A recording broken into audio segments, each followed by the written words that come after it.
শাকিব খান অপু বিশ্বাস ভালোবেসে বিয়ে করলেও কয়েক বছরের মাথায় ভেঙে যায় তাদের সংসার। আব্রাহাম খান জয় নামে 6 বছর বয়সী তাদের একটি ছেলে রয়েছে। আব্রাহামের জন্মের 2 বছরের মাথায় বিচ্ছেদ হয় শাকিব অপুর। সম্প্রতি কলকাতায় গিয়ে আনন্দবাজারকে দেওয়া একটি সাক্ষাৎকারে শাকিব খান ও তার পরিবার মায়ের প্রশংসা করেন তিনি।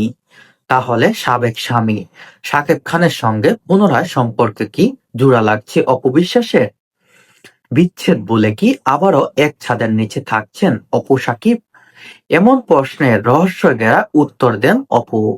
তিনি বলেন, সেটা এখন বলবো না, সময় বলে দেবে। আগে কি করছে না করছে সেটা আমি জানি না।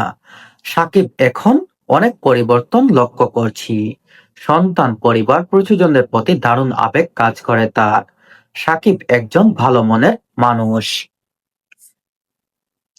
শনিবার গণমাধ্যমে অপু বিশ্বাস আরো বলেন, কয়েকদিন আগে আমার শাশুড়ি আমাকে ফোন করে ইলিশ মাছ খেতে চেয়েছিলাম। মা বলেছেন ঠিক আছে, আমি রান্না করছি। একটু পর ফোন করে জানান সঙ্গে কি দিয়ে রান্না করব। এরপর আমি ফোন রেখে ভুলে গিয়েছিলাম। হঠাৎ শাশুড়ি ফোন করে ধমক সুরে বলেন, এই মেয়ে, তুমি কি দিয়ে ইলিশ খাবে? জানাতে বললাম, দেরি করছো কেন? এই হলো আমার শাশুড়ি।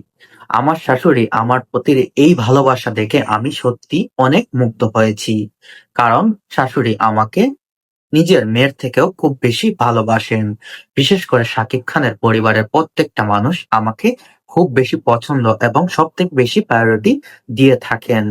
আমি যখন যা কিছু খেতে চাই, যা কিছু করতে চাই, সবারই আমার প্রতি আমাকে খুব বেশি সাপোর্ট করেন সবাই। তাই আমি শাকিব খানের প্রতি এবং শাকিব খানের পরিবারের প্রতি